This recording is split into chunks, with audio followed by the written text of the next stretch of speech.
आज मैं आपको कुछ रेशियोज़ के बारे में बताने वाली हूँ.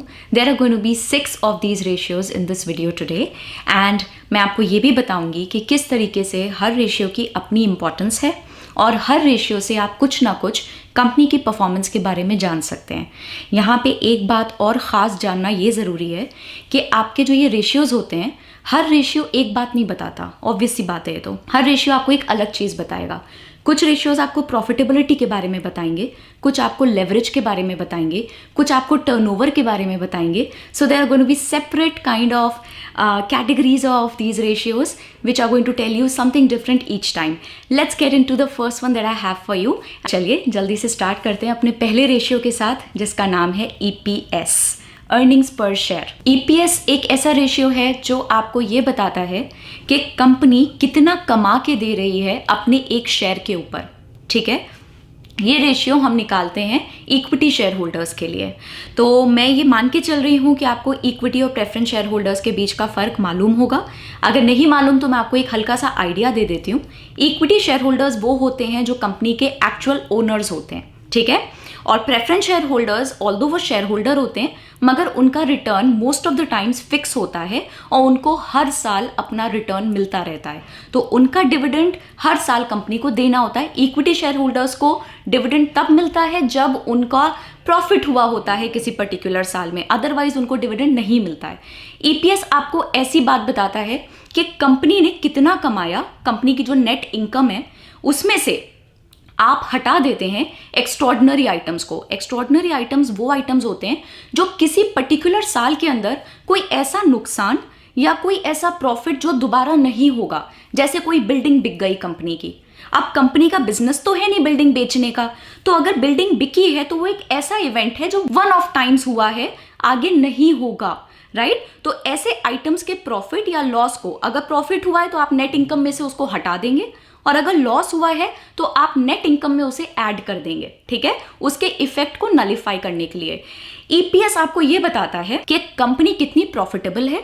ये एक प्रॉफिटेबिलिटी रेशियो है. ठीक, ईपीएस को देखना बहुत जरूरी होता है. इससे आपको यह पता चल जाता है कि भले अगर ईपीएस स्टेडी है, पहली बात तो ये कि ईपीएस की एक क्वालिटी होती है उसका स्टेडी होना. अगर वो स्टेडी नहीं है, बहुत ज़्यादा अप्स एंड डाउन्स आ रहे हैं, तो ऐसी कंपनी के शेयर में शायद आप पैसे नहीं लगाना चाहेंगे. ईपीएस की स्टेडी ग्रोथ बहुत इंपॉर्टेंट होती है. एब्सोल्यूट्स में इसको गेस कर पाना मुश्किल है. अगर मैं आपको बोलूं किसी कंपनी का ईपीएस है 12, तो इससे कुछ नहीं पता चलता खास जब तक आप उसके ईपीएस को उसके फेलो, उसके कंपेटिटर्स के साथ कंपेयर नहीं करते हैं. जब आप उसे कंपेयर करते हैं तो आपको ये पता चल जाता है कि आप जिस कंपनी में पैसा लगाना चाहते हैं वो कंपनी ज़्यादा प्रॉफिटेबल है या उसकी कंपेटिटर ज़्यादा प्रॉफिटेबल है. तो आपको इससे आइडिया लग जाता है कि आपको कौन सी कंपनी के अंदर शेयर लगाना चाहिए. ठीक है, तो कंपेटिटर्स के साथ आप कंपेयर कर सकते हैं या आप एक इंडस्ट्री की एवरेज भी ले सकते हैं और एवरेज के साथ भी आप ईपीएस को कंपेयर कर सकते हैं. ईपीएस के अंदर खास बात यह होती है कि ईपीएस आपका यूज होता है एक और रेशियो कैलकुलेट करने में जिसका कि नाम है पीई रेशियो, जो मैं अगली बात करने वाली हूँ. बहुत ही इंपॉर्टेंट रेशियो है. वो कंपनी की एक बहुत ही खास कैरेक्टरिस्टिक के बारे में बताता है. तो आप ईपीएस निकालते हैं और ईपीएस को यूज करते हैं उस दूसरे रेशियो को कैलकुलेट करने के लिए. तो ये भी एक फायदा है ईपीएस का अपने आप में. इसको आप कैलकुलेट कैसे करेंगे मैं आपको ये भी बता देती हूँ. ईपीएस आप कैलकुलेट करते हैं नेट इनकम, और मैंने जैसे कि आपको पहले बताया था आप इसमें प्लस या माइनस एक्स्ट्रॉर्डिनरी आइटम्स कर सकते हैं, divided by the weighted average common stock of the company. तो जितने भी आउटस्टैंडिंग शेयर्स हैं उससे आप डिवाइड करते हैं तो आपको ये पता चल जाता है कि कंपनी जो टोटल कमा रही है एक शेयर के खाते में कितना प्रॉफिट या कितना मुनाफा आ रहा है. ठीक, तो ये सिंपल सा एक फॉर्मूला है. अगर आपको कैलकुलेट करना है तो मैं आपको बता देती हूँ. नेट इनकम का फिगर आपको मिलता है कंपनी के प्रॉफिट एंड लॉस अकाउंट में से. ठीक है, प्रॉफिट एंड लॉस में से, और आपका जो total outstanding number of shares होते हैं ये आपको बैलेंस शीट में से मिलते हैं. ठीक है, अगला रेशियो है पीई रेशियो जिसको बोला जाता है price earnings ratio. Price earnings ratio आपको बताता है कि एग्जैक्टली आपका कंपनी का शेयर सस्ता है या महंगा है. अभी मैं इसके ऊपर और इलैबोरेट करूंगी तो आपको समझ में आ जाएगा मैं क्या कहना चाहती हूँ. देखिए, पहली बात तो इसका फॉर्मूला जान लेते हैं. इसका फॉर्मूला होता है share price divided by the earnings per share, that is EPS. Okay तो जो भी आपके एक शेयर का मार्केट प्राइस इस टाइम पे चल रहा है divided by the EPS of the share of the company. अच्छा, इससे हमें पता क्या चलता है, लेट्स से आपका पीई रेशियो है 3/2, तो 3/2 का मतलब ये हुआ कि आपका शेयर का जो मार्केट प्राइस चल रहा है कितने रुपए चल रहा है, 3 रुपए चल रहा है, 3 रुपीज, ठीक। और आप कितना कमा के दे रहे हो एक शेयर पे, आप कमा के दे रहे हो 2 रुपए। तो इसका मतलब आप जो इन्वेस्टर को दे रहे हो, जो आप उसे दे रहे हो वो है 2 रुपए, और आप जो उससे ले रहे हो जो उसका प्राइस है वो है 3 रुपए। अब आप सोचोगे कि मैडम ये तो ठीक नहीं लग रहा है, कोई ये तो महंगा लग रहा है, ऐसा कोई क्यों करना चाहेगा। एग्जैक्टली अगर आपका पीई रेशियो ज़्यादा है इसका मतलब आपका शेयर महंगा है, ठीक, ओवर वैल्यूड है। अगर आपका पीई रेशियो कम है, सस्ता है, इसका मतलब हाँ मतलब कम है तो इसका मतलब वो सस्ता है, तो इसका मतलब आपका जो शेयर प्राइस है, आपका जो शेयर है वो अंडर वैल्यूड है। अंडर वैल्यूड का मतलब ये हुआ कि जितना आप कमा के दे रहे हो शेयर के ऊपर, ठीक है, उससे कम आप रिसीव कर रहे हो किससे, इन्वेस्टर से, जब आपने शेयर बेचा। ओके इसका मतलब अगर मेरा पीई रेशियो है 1/2 तो इसका मतलब मैं 1 रुपए में अपना शेयर बेच रही हूं और मैं कमा के दे रही हूं 2 रुपए उसी शेयर के ऊपर अपने इन्वेस्टर को। तो अब आप सोचोगे कि फिर तो कम पीई रेशियो वाला शेयर ही खरीदना चाहिए। ऐसा होता नहीं है, उल्टा है इसका। एक्चुअली होता क्या है कि अगर पीई रेशियो ज़्यादा है इससे हमें एक सेंटिमेंट के बारे में पता चलता है और एक ओवरऑल परफॉर्मेंस के बारे में कंपनी के ये पता चलता है कि कंपनी ने इन द पास्ट अपनी परफॉर्मेंस ऐसी रखी है कि ऑटोमेटिकली उसके कंपनी के जो शेयर्स हैं उनकी रेप्यूटेशन ऊपर चली गई है, रेप्यूटेशन उनकी गुडविल अच्छी है, लोग महंगा मिल रहा है और ख़रीदना चाहते हैं, लोग आपका शेयर खरीदना चाहते हैं, इसीलिए वो महंगा है और फिर भी वो खरीदना चाहते हैं। क्यों? क्योंकि उन्हें उम्मीद है कि आगे चल के आप कंपनी के अंदर ग्रोथ दिखाओगे, शेयर की वैल्यू बढ़ेगी और जैसे जैसे वैल्यू बढ़ेगी वैसे वैसे उनका जो प्रॉफिट है, ओवरऑल जो उनकी वैल्यू है उनकी स्टॉक होल्डिंग की, वो इंक्रीज हो जाएगी। तो पी रेशियो एक तरीके से बायर का आपके ऊपर ट्रस्ट दिखाता है। जितना ज़्यादा आपका पी रेशियो उतना ज़्यादा आपके बायर का आपके ऊपर ट्रस्ट, ठीक है। तो इस वजह से higher the P ratio the better it is for the company. All right, तो ये एक बात हमारी फाइनल हो गई, ये हमें समझ में आ गई। अब सवाल ये उठता है कि अपने आप में पी रेशियो को पढ़ें कैसे। तो जो बात मैंने ईपीएस के लिए बोली थी वही आपको दोबारा बोलूँगी कि आप अपने आप में नहीं पढ़ेंगे, आप इसको कंपैरिजन में पढ़ेंगे। इंडस्ट्री की एवरेज के साथ इस वाले रेशियो को कंपेयर करना बहुत ही कॉमन प्रैक्टिस है।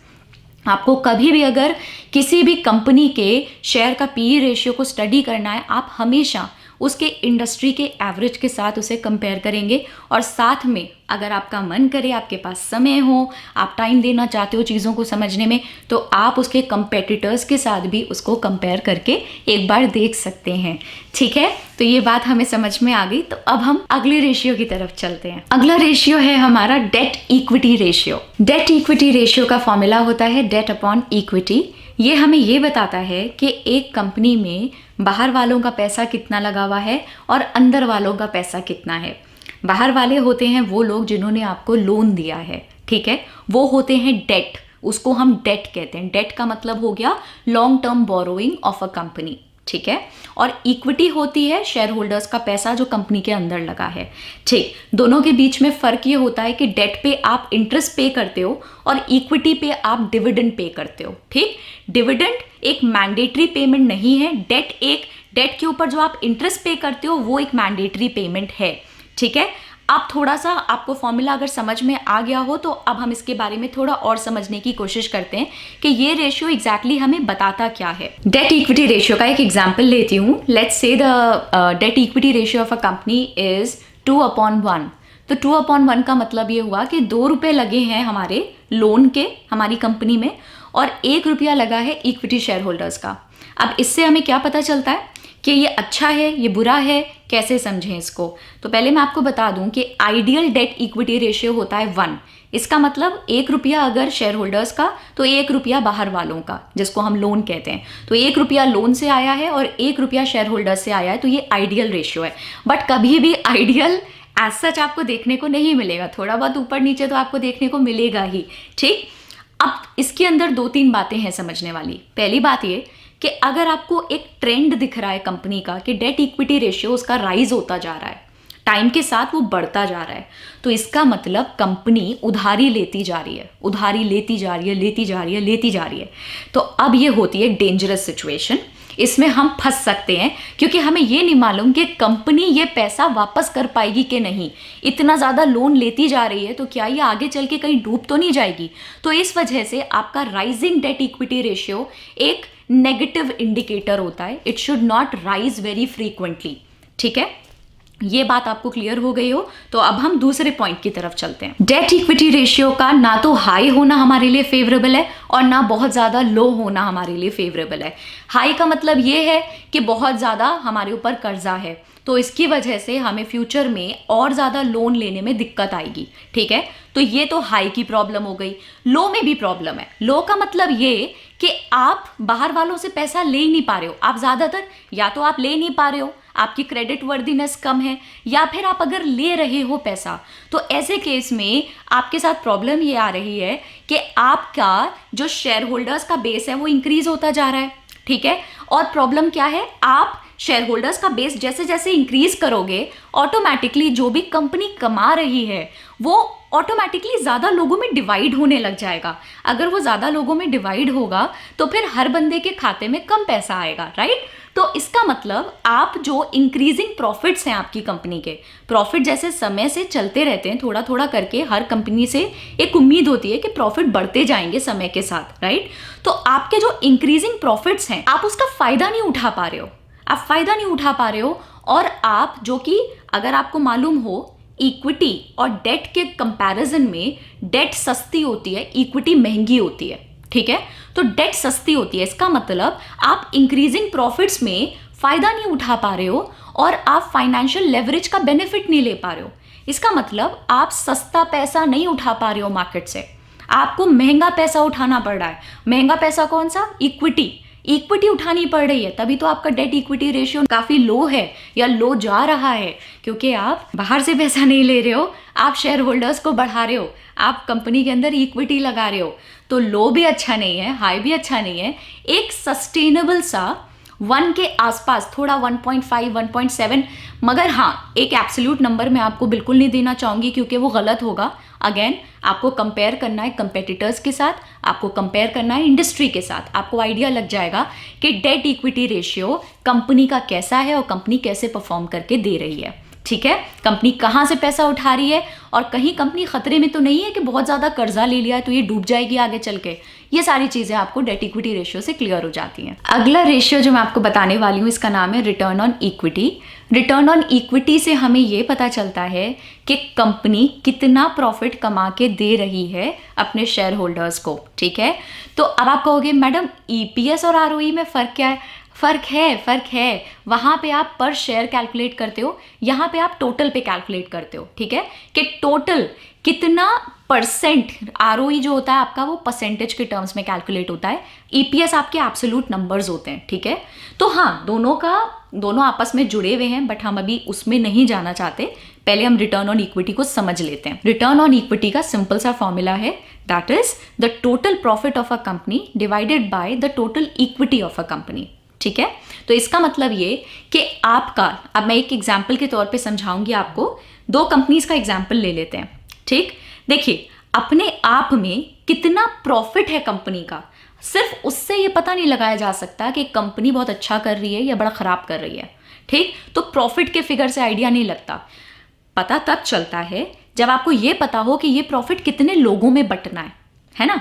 तो अगर इक्विटी मैं ये कहूँ कि आपकी कंपनी ए है, कंपनी बी है, दोनों कंपनी आपकी प्रॉफिट कमा के दे रही हैं 10 करोड़ का, ठीक है। तो क्या 10 करोड़ का दोनों का प्रॉफिट है, क्या हमें इससे ये पता चलेगा कि कितना किस बंदे ने इससे कमाया होगा? नहीं, हमें ये पता तब चलेगा जब हमें ये मालूम हो कि कंपनी के अंदर कितने लोगों का पैसा लगा हुआ था, या कह लीजिए मोटा मोटा कितना शेयर कैपिटल इक्विटी का था। तो अगर मैं बोलूं कंपनी ए के अंदर 100 करोड़ था, ठीक है, और कंपनी बी के अंदर 1000 करोड़ था, तो अब आप देखिए प्रॉफिट्स तो दोनों के इक्वल थे, दोनों में 10 करोड़ का प्रॉफिट था, मगर यहाँ कंपनी ए में 100 करोड़ की इक्विटी है और कंपनी बी में आपकी 1000 करोड़ की इक्विटी है। इसका मतलब कंपनी बी में वो ही पैसा 10 करोड़ ज़्यादा लोगों में बंटना है और कंपनी ए में कम लोगों में बंटना है। तो आप बताओ आप किसका हिस्सा होना चाहोगे? ऑब्वियस सी बात है, आप कंपनी ए का हिस्सा होना चाहोगे। कैसे पता लगाया आपने ये? आप 10 को डिवाइड करो 100 से और मल्टीप्लाई कर दो 100 से, आपको परसेंटेज मिल जाएगी। तो जब भी आपको परसेंटेज निकालनी होती है मल्टीप्लाई बाय 100 करना होता है, वही मैंने किया। 10 divide by 100 multiplied by 100 that gives me 10%। ठीक है, अब आप आते हैं कंपनी बी की तरफ। 10 divided by 1000 multiplied by 100 that gives you 1%। ठीक है, तो इसका मतलब कंपनी ए 10% का आरओई दे रही हो और कंपनी बी आपको 1% का आरओई दे रही है। तो अब आप बताओ, रिटर्न ऑन इक्विटी ज़्यादा अगर 10% ऑब्वियसली ज़्यादा है तो आप भी तो उसी में पैसा लगाना चाहोगे ना। तो रिटर्न ऑन इक्विटी आपको मोटा मोटा एक प्रॉफिटेबिलिटी के बारे में बताती है कि कंपनी कितने अच्छे से अपने रिसोर्सेज को यूज़ करके प्रॉफिट्स कमा के दे पा रही है अपने शेयर होल्डर्स को। अगला रेशियो है price to book value ratio. काफ़ी इंटरेस्टिंग और मज़ेदार रेशियो है। ये आपको ये बताता है कि एक्चुअली कंपनी का जो शेयर है वो ओवर वैल्यूड है या अंडर वैल्यूड है। ये आपको ये बताता है। अब आप कहोगे ये बात तो आपने पहले भी बोली थी। हाँ, मैंने पहले बोली थी, मगर यहाँ पे मेरे पास कुछ और भी है बोलने के लिए। पहले तो आप इसका फॉर्मूला समझ लीजिए। Price to book value ratio, जैसे कि नाम से पता चल रहा है, ये आपको बताता है कि कंपनी की मार्केट वैल्यू पर शेयर कितनी है divided by the book value per share. So market value per share divided by the book value per share. ठीक है, that is what PB ratio is going to give you. This is the formula of PB ratio. अब आपको मैं net assets के बारे में बता रही हूँ। ठीक है, फिर मैं बताऊंगी कि इसको कैलकुलेट कैसे करना है। देखो, नेट एसेट्स होते हैं कंपनी के total assets minus total liabilities. Let's say आपकी कंपनी के नेट एसेट्स हैं, टोटल एसेट्स हैं इस टाइम पे 5 लाख और टोटल लाइबिलिटीज हैं 4 लाख। तो इसका मतलब 5 lakh minus 4 lakh gives you 1 lakh, right. तो 1 लाख आपका क्या हुआ? 1 लाख आपका नेट एसेट्स है। इसको आप डिवाइड करोगे टोटल नंबर ऑफ शेयर्स से, लेट्स से 1000। ठीक, तो 1 lakh divided by 1000 that is going to give you 100। ठीक, तो पीवी रेशियो कंपनी का क्या कैलकुलेट होके आ गया? 100। ठीक, अच्छा, तो अब पहली बात तो ये, अकेले एक नंबर से आपको कुछ भी पता नहीं चलता है ना। ये बात तो आपको एक थंब रूल की तरह मैंने बहुत बार पहले भी बता दी। आप इसको कंपेयर करोगे अपने बाकी दोस्तों के साथ, जो बाकी उसके कंपेटिटर्स वगैरह हैं, इंडस्ट्री की एवरेज के साथ, आप अंदाज़ा लगाओगे कि कंपनी कैसा परफॉर्म कर रही है। अच्छा, एक चीज़ यहाँ पे ख़ास बात ये है कि आप पीबी रेशियो जब निकालते हो तो पीबी रेशियो को आप जब रीड करते हो, आप अकेले पीबी रेशियो को रीड नहीं करते हो, आप साथ में आरओई को भी रीड करते हो। आरओई होती है रिटर्न ऑन इक्विटी, जो अभी थोड़ी देर पहले मैंने आपको बताया था। तो रिटर्न ऑन इक्विटी और पीबी रेशियो दोनों अगर साथ में इंक्रीज कर रहे हैं तब तो वो ठीक है, मगर अगर एक लो जा रहा है और दूसरा हाई जा रहा है तो ये एक रेड फ्लैग की तरह होता है। इसका मतलब कुछ तो बॉस गड़बड़ है यहाँ पे, और कुछ तो घपला है। क्योंकि भाई कुछ तो गड़बड़ इसलिए है कि भाई रिटर्न ऑन इक्विटी अगर तुम्हारी लो है, इसका मतलब कंपनी प्रॉफिटेबल नहीं है। सीधी सी बात है, कंपनी प्रॉफिट्स में नहीं है, कंपनी अच्छा परफॉर्म नहीं कर पा रही है। तो फिर तुम्हारी जो कंपनी का पीबी रेशियो है, जो कि एक्चुअली तुम्हें ये बताता है कि कंपनी अगर बिक गई, कंपनी आज की डेट में अगर बिक गई तो भाई उसके जो टोटल एसेट है उसमें से सबसे पहले तो तुम लाइबिलिटीज को सेटल कर दोगे। 5 लाख में से 4 लाख दे दोगे, 1 लाख जो बचेगा वो शेयर होल्डर्स के बीच में बट जाएगा, जो कि मैंने बताया 100 रुपए के करीब आ रहा था हमारे एग्जाम्पल में। तो इसका मतलब आपका पीबी रेशियो ये बताता है कि आज की डेट में आपकी कंपनी की वैल्यू कितनी है, आपके शेयर की वैल्यू कितनी है। कंपनी बिक गई तो आपके हाथ में क्या आएगा? तो भाई सीधी सी बात है, अगर रिटर्न ऑन इक्विटी आपका नीचे जा रहा है, कंपनी लॉसेज में जा रही है, ठीक है, कंपनी प्रॉफिट्स भले ही वो लॉसेज में नहीं जा रही है बट कंपनी उतना परफॉर्म नहीं कर पा रही है, उसके प्रॉफिट्स डिक्रीज हो रहे हैं। तो फिर एक बात बताओ, पीबी रेशियो अगर इंक्रीज हो रहा है इसका मतलब कंपनी की वैल्यूएशन इंक्रीज होती जा रही है। तो वैल्यूएशन डायरेक्टली आपके रिलेटेड है प्रॉफिटेबिलिटी से। प्रॉफिटेबिलिटी नीचे जा रही है, वैल्यूएशन इंक्रीज हो रही है आपकी, कुछ तो गड़बड़ है ना यहाँ पे। इसका मतलब देयर इज समथिंग रॉन्ग। तो दोनों को साथ में इंक्रीज होना चाहिए, या फिर आपके दोनों साथ में डिक्रीज हो जाएं, ठीक है, बट डिक्रीजिंग वाले में आप पैसा शायद नहीं लगाना चाहोगे, राइट, आप इंक्रीजिंग वाले में लगाना चाहोगे। तो फिर ऐसे केस में अगर आपको एक डाउन जाता हुआ दिख रहा है और एक अप जाता हुआ दिख रहा है, ट्रेंड को देखोगे आप, ठीक है। पिछले कुछ सालों के ट्रेंड को देख सकते हो, पिछले कुछ क्वार्टर्स के ट्रेंड्स को आप स्टडी कर सकते हो। उसके बेसिस पे आप ये डिसाइड कर सकते हो कि कौन सी कंपनी में पैसा लगाना आपके लिए ठीक है। ध्यान रहे, PB ratio, price to book value ratio, आपको ये बताता है मोटा मोटा कंपनी आज बिक गई अगर तो शेयर होल्डर के हाथ में क्या आएगा। वो वैल्यूएशन का एक रेशियो होता है, PB रेशियो। हमारा अगला और आखिरी रेशियो है करंट रेशियो। करंट रेशियो एक बड़ा ही प्यारा सा छोटा सा रेशियो होता है जो आपको कंपनी की शॉर्ट टर्म लिक्विडिटी के बारे में बताता है, ठीक है। तो आप करंट रेशियो को स्टडी करके ये जान सकते हो कि शॉर्ट टर्म में, छोटे पीरियड में कंपनी के पास इतना पैसा है कि नहीं कि वो अपनी शॉर्ट टर्म लाइबिलिटीज़ को टेक केयर कर पाए, उनका ध्यान रख पाए, उनको सेटल कर पाए टाइम पे, ठीक है। तो कंपनी की लिक्विडिटी की हालत कैसी है शॉर्ट टर्म में। करंट रेशियो का फॉर्मूला बड़ा सिंपल सा है, करंट एसेट्स को आप करंट लाइबिलिटी से डिवाइड कर देते हो। अगर आप मेरे से पूछो कि एक अच्छा करंट रेशियो कितना होता है तो मैं कहूँगी वैसे देखिए, इस मामले में एक नंबर बता देना बहुत मुश्किल है क्योंकि ये चीज़ें कंपनी टू कंपनी बहुत डिफ़र करती हैं, इंडस्ट्री टू इंडस्ट्री डिफ़र करती हैं। बट मैं फिर भी आपको एक नंबर यहाँ पे दे सकती हूँ, जैसे 1.5 से लेके 2 तक का अगर आपका करंट रेशियो है तो वो अच्छा है। करंट रेशियो अगर 2 है, इसका मतलब ये हुआ कि अगर मेरे एसेट्स 2 रुपये के हैं तो मेरी लाइबिलिटी 1 रुपये की है, और दोनों करंट की बात हो रही है, शॉर्ट टर्म, ठीक है।